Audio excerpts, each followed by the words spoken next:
Remember, let's be honest about it. Historically, let me put it this way, and I dare anyone to challenge me on this one. I've studied history and world history. There is no group of human beings in the world that works for the empowerment and the development of another. Full stop. Did you hear me? There is no group of human beings in the world that works for the empowerment and the development of another. Full stop. If you don't understand that, you will be naive to think that whites are going to work very hard. They're going to sweat in order for black people to develop. It's not going to happen. White people are normal. The Chinese will never work hard for the development of Indians. And this, by the way, doesn't apply only to the Chinese, doesn't apply only to the whites. It also applies to blacks. If you look at our history as black people, and that's what makes it complicated for black people to unite in South Africa. Why? Because we actually belong to different tribal groups. So the idea that vendors will work very hard to develop and empower Zulus, it's madness. It has never happened in history.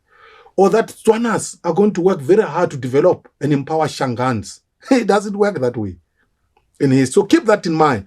So the DA is nursing a project to protect and advance the interests of its constituents, white people. And there's nothing abnormal, as I said. That's how human beings operate all over the world. So the question is, will they eventually take over South Africa? I doubt it. I doubt it. The Western Cape, I think they will hold on to it for the longest time. I don't see another party disturbing the DA in the Western Cape. Samuzwa-ke mina manje uPrince Mashele ngoba phela ugogo uZile usithembisa impilo engcono uthi nje masingamnika ithuba asiphathe ngapha eJozi noma eGoli uzosinikeza impilo engcono. Ngakho ke uma ethi yena there is no race le esebenzela to empower another race iyangixaka lento ayishoyo. Angazi ke ukuthi iqiniso kangakanani noma engamanga kangakanani. Ngidibane nevideo kaSisilwa bathu enhle ku TikTok ekhuluma khona ukuthi ebekumbono wakhe ngokuvotela abelungu ikakhulukazi kithi thina bendle emnyama nabebalalela njengelami ekhuluma nje ngokuvotela abelungu. Ngifuna ukukhuluma ngalo video kodwa ngaphambi bangifike kulo video ngifisa uqala la. Yo, the DA had a disastrous weekend for two reasons. Firstly, South Africa has had to withdraw our brand spanking new AI draft policy because it used fake AI generated sources. DA Minister of Communications for the country, Solly Malatsi. And when I tell you the whole world is laughing at us, this story has gone global. Solly Malatsi put out this draft policy for public comment, and News24 just quickly Googled a couple of the sources, the academic research material put forward to justify our brand new AI policy in the research.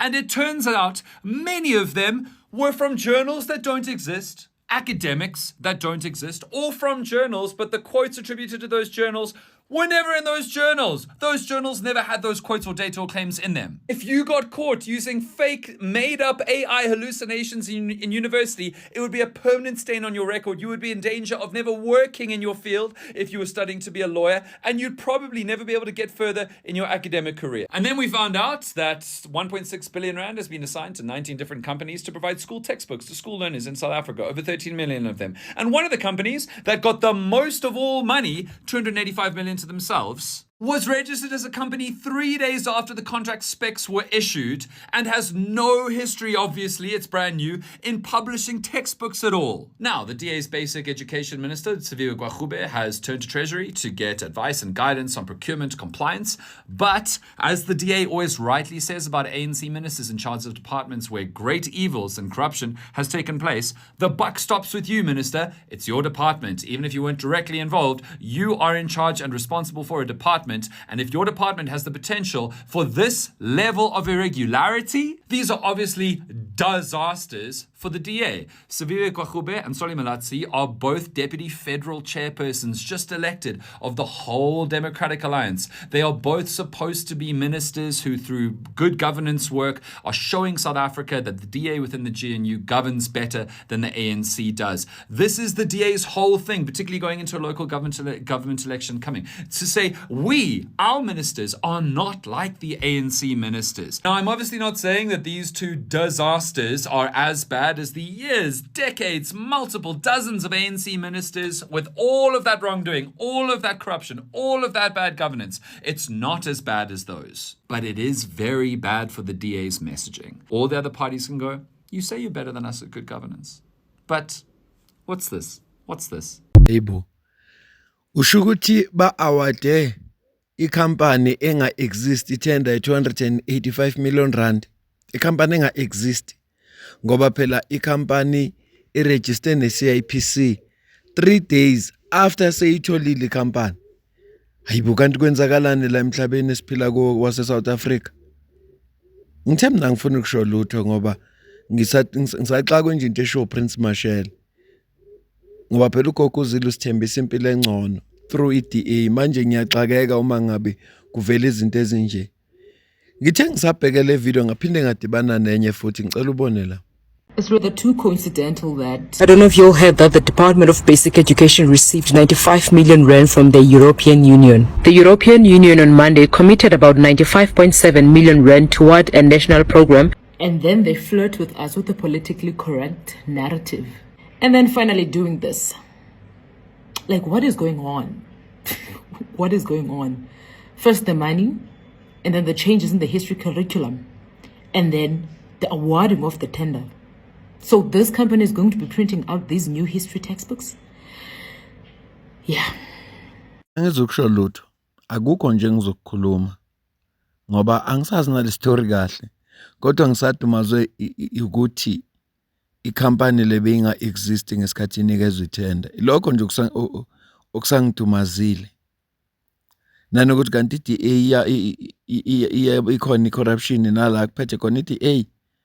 Mina ngazi iDA ukuthi phatha kahle kubi na corruption la iphethe khona.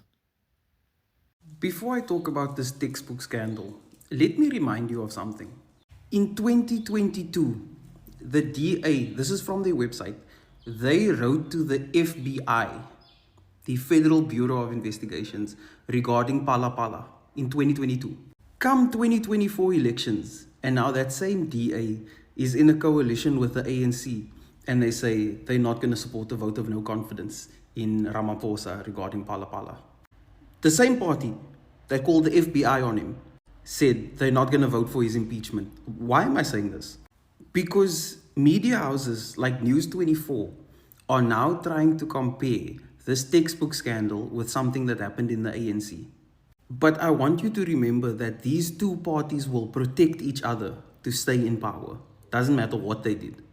And the same things that the DA has been accusing the ANC of doing, we are now finding happening under DA ministries, like the Minister of Digital Communications and Technologies regarding the AI policy, where it was found that the policy itself was drafted using AI and some of the references in there were completely made up references. And then the company that got a tender of 285 million rand. And this company was fresh out of the CIPC just 3 days after the request for proposals came out. And listen, I'm all for having a side hustle, but one of the directors of the company don't even live in the country. He's living in China studying. And the other director was a director of a au pair company. And the business address is a house. It gets even worse. Somebody tagged me on a post on Twitter and said they used a picture of Mary Leonard on their website. So I went to go check it out. This is Mary Leonard, a professor of pediatrics at Stanford University. And this is the exact same picture from the company website, Lighthouse Publishers. And here her name is Rebecca Rubin. Now the DA is obviously trying to take accountability for this, but the fact of the matter remains a 285 million rand tender went to a company that was hot off the press, excuse the pun. And maybe that draft policy was AI generated, but the signature of the minister on that document was not. So the DA and the ANC and the media, they love playing this game of who's worse than the other. But I want to remind you, going into municipal elections, these two chose each other every day, because power is what it is to them. Phamba siye kwivideo kaEnhle, ngiyacela ukudlulisa ukubonga kakhulu. Lo mndeni uyakhula kakhulu kunakuqala. Futhi ukhula ngamandla. Ngazi noma ukhuliswa ukuthi khona abangisongelayo ukuthi bazo unsubscribe lana ngazi. Kodwa nje ngibonga isupport eningipha yona, ama comments, ama likes. Kuba kusho likhulu lokho kimi. Ngakho ke ngabe ngenza iphuthu uma ngathiwa angibongi leyo nto nje niyenzayo kule channel. Ungasupporta ngoba imember le channel. Iqala nje ku R20, R40 kuyaphezulu ngenyanga. Ungasupporta futhi ukusidonatela noma ngamalini khona account kwi comment ephiniwe. Asilalele kusiso Enhle emveni kwalapho bese siyayivala ivideo. Mbonani, ngithemba ukuthi ngiphilile. Kune comment engiyibonile in particular ekhuluma ngendaba yokuthi no guys, asivoteleni abelungu because clearly abantu abamnyama they are failing at leadership of the state. Kwasukela Thanini nina Cosu, right before South Africa ifakwe kwa sanctions, uhulumeni we-apartheid ebuyekeza noma ebukela indlela to appease abantu abamnyama, indlela zokuthulisa umsindo, ngoba there's a recent recording engizwe kwingoma kaThandiswa ethi the natives are restless. Abantu abamnyama babe kwintshukumo yendlala nokuhlupheka. Current intshukumo that we are going in, babe bizwa ngani ngama natives. You understand? The natives are restless. One of the leaders kule nganekwane yami ye history basebe devise a plan ukuthi how do we appease the natives. Kwathiwa iplan yathi include a portion of them etafuleni, have 1 or 2 seats ukuthi bahlale la etafuleni badle. So leyo inclusion into wealth was then rebranded and repackaged as freedom. Because right now in South Africa, state of mind is somuntu omnyama sithini sithi the reason uNakhuzana uNkosi nonkosikazi wakhe they were living so nicely is because they are hard workers. You understand? The reason some South Africans are living so lavishly because bona they are hard workers. But the system noma kwengithi kwakuyicebo labo abacindezeli from the jump ukuthi sizovula umnyango, sizovula umpompi ukuze kungene ababili nabathathu, sizovula intuba engaka kuze kungangeni wonke umuntu, but abantu bafile bamela kulayini babe nethemba lokuthi one day bayongena kanti ngeke bangene. Owethu lo mshini kudla thina la. So why kufanele ngiqale lapha ya kwinganekwane le yokuthi this was something vele yayisivele in the pipeline when it comes to inkululeko yabantu base South Africa. Kwase kuyiplan to appease the natives ngani na to create a buffer class. Basho njalo politicians, entrepreneurs, businessmen abakule process, they are the buffer class, they are the exemplary, they are the difference between the poor getting squeezed and eaten while the rich rest. Ibona abaphakathi kwabo nabo umsebenzi wabo ukuba yini ukuthi babe ama shining symbols of success, bakudome psychological ukuthi no they are there because they are successful, but iqiniso lithi they are there because they occupied the first few seats kwitafula le corruption. You understand? Bese ke the notion yokuthi by actually reinstating ama whites and removing ama blacks as a buffer class, ama black millionaires akhandiwe, they are there by design. Ubhuti lo obanjwe lapha ka Eskom, he is supposed to be part of the program. Where you understand alone, there must be someone on the table with him. Kufanele kubukeke ngathi you as a black person are not working hard enough. That's why you hlupheka. That's why you can't afford your electricity. But iqiniso lithi you are financing the high electricity. You are financing lifestyle yongxiwa la South Africa. We as the public are financing impilo of the elite.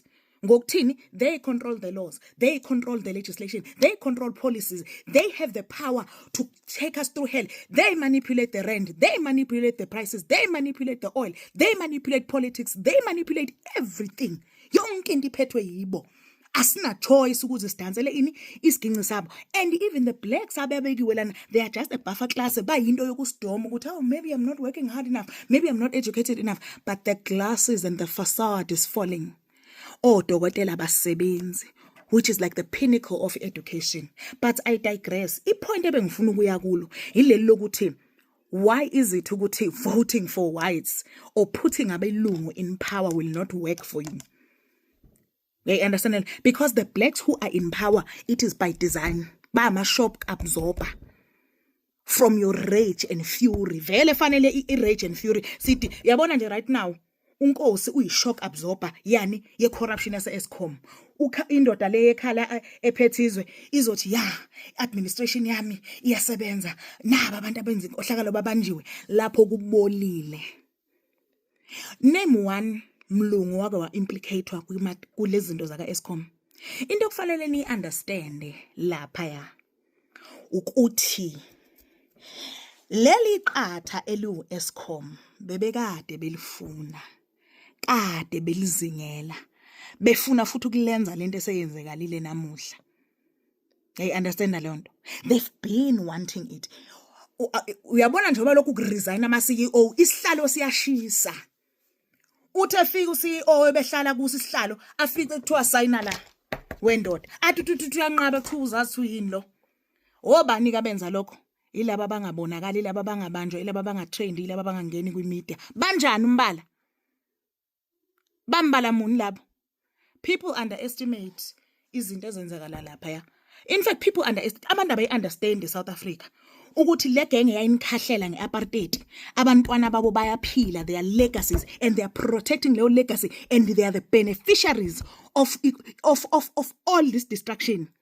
And every year, ngonxa ukuthi capitalism is exploitive by nature, system of capitalism is exploitive by nature. It every year fanele back-squeeze. And guess who's getting squeezed? Wena mntu omnyama. Via your taxes, you're getting squeezed. Via education, you're getting squeezed. Via your healthcare, you're getting squeezed. They need to make profits out of you. Back-squeeze. You understand? Ukuthi wena ushintsha isandla, ufake isandla simhlophe, still nje kuyafana. Bagqoka iglove elimnyama lesandla. Sisebenzisa the politician and the black businessman and the selfish politician and the selfish hungry black businessman ukukusqueeze. Wena ke uthi haya khishwa iglove sifuna ukusqueezwa ngqo. That is stupid. It's naive. It's naive. They never let go of your power. They never lost your power. They never let go of your power. They never let go of our means of production. Usayibona baphethe. And right now bafuna ukuyiformalize ngisho manje they are even trying to remove that black glove uHelen Zila nje bebhuda emadamini. You understand leyo nto? They never relinquished the power. Mina ngithi uma kuukuthi irelay ebiza 300 rand, ngithi mina ke ama turbines waservice lezi zinto eziphendukayo injini ukuyisevisa ngoba one thing you must understand ngalento ye production no procurement namatender kunama grade kunama grade yalezi zinto. Abantu abamnyama they can only do sell ama tissue ama relays into ebizo 300 rand no 200 rand no bani abelungu kabadayisa heavy machinery bathola malini bacharge malini. Why are you not asking yourself that question? Uma uzothi asivotela umlungu yini ungazibuza ukuthi ke the real ones ngoba uyazi ukuthi nje one thing la ungathola ukuthi khona uhalelile lento yama relay ukuthi ayinemali asimsuse lo sifaka umngane wethu. I understand. Uma ukuthi relay ebiza u300 rand ibiza 50,000. I-valve ibiza malini? Ama-cable abiza malini? Ama-turbines abiza malini? And who has access and capital to supply those things to ama-entities? Ongciwa abelungu. Then ke bona ke how much are they charging estate for all of those things? Your machinery ebhedlela. Everything. How much are they charging estate? If when you want to reinstate whites as political faces, ungasifaki thina lapho. Ungenzi ngathi thina sazi ukuthi they are there vele. And ibona ababanjwa. Hayi, Nkosi yaphela. Ngoba bengishilo ekuqaleni ukuthi angizukusho lutho. Namanje futhi akukho engikushoyo. Ngisababaza nje ngoba bengingayitshela ukuthi ne-DA ingathiwa ikwi-corruption. DA le yayilwa kangaka. Hayi kukhulunywa ngenye. Le video ingiphazamisile ngoba ngiphazanyiswe uPrince Mashele eqala nje singakayikude. Ngathi ngisanakena kwavela indaba ezinzima kwathiwa i-DA disaster. Ayi angiyibambe ivideo ngiyacela ukuze uphawula kwakho la comment section. Ngeze ukuthi wena ubona kanjani. Kodwa ngoba izinto ziyenzeka kuke kwaba khona icampaign la uthi upost video abantu bacomment ukuthi Groenewald for president. Iphelele phi vele lo campaign? Iphelele phi? Owaziyo phela kangisiza ukuthi kwenzakalani. Noma laba babephusha lo campaign baphela lo mdlandla phakathi nendawo. Kwenzakalani? Ngiyazibuza namanje. Ngaphela kunabantu ababezimisele ngempela ubone ukuthi no le campaign iyahamba. Iphelele phi? Mbuzo nje ngizibuza wona. Iphelele phi leyo campaign? Fanele sibhalisele ukuvota. Angazi ukuthi kuzovula nini ngoJune kodwa bathi ngoJune angisazi ukuthi ngaziphi insuku. Kodwa nje funeka sibhalisele ukuvota. Uma sekufika isikhathi sokuyovota somhla ka4 kuNovember siphumeni ngobuningi bethu. Siyovota uma local government elections. Omasipala ibona laba abaphethe service delivery. Ibona ke abaphethe idingo zethu njengomphakathi. Ngakho ke uma sihleli singavoti kufanele noma yini ezokwenzeka ukuthi amanzi singabi nawo, ukuthi ugesi bawucishe umathanda, ukuthi sibe nama-pothole funa sikwamukele ngoba sihlulekile ukusukuma. Si-decide ukuthi sifuna ukuphathwa kanjani. Ilokho nje ngikushoyo. Ayeza ama-local government elections ngoNovember kuzovula ukuvotwa. Akazi koyijuwe ngomhla kabani. Kodwa nje fanele siregister ngobuningi bethu. Uma singarejistanga kufuna samukele noma yini ezokwenzeka ngoba vele kuyobe ilokilo ke sikukhethile. Phela ukwazi ukusonga izandla ungenzi lutho bese ulindele ukuthi kuzoba khona umehluko. Ngeke kuze kwenzeke. Ngeke nje kuze kwenzeke. Ngakho ke fanele sisukume thina. Ama-local government elections suke sivotela abantu okuyibona bona abafuneka balethe inguquko emphakathini esihlala kuyo. Uma uhlala endaweni la kungenamgwaqo khona ithuba lakho. Uma uphila endaweni la khona malini ilizulu akuhambeki. Ithuba lokuthi uvotela abantu abazocabanga ukuthi konje naleyo nkinga leyo. Ngoba kuzobe kungabantu ophila nabo emphakathini. Kuzobe kungabantu obaziyo. Mina nawe sidibana kwivideo landelayo ngiyabonga kakhulu.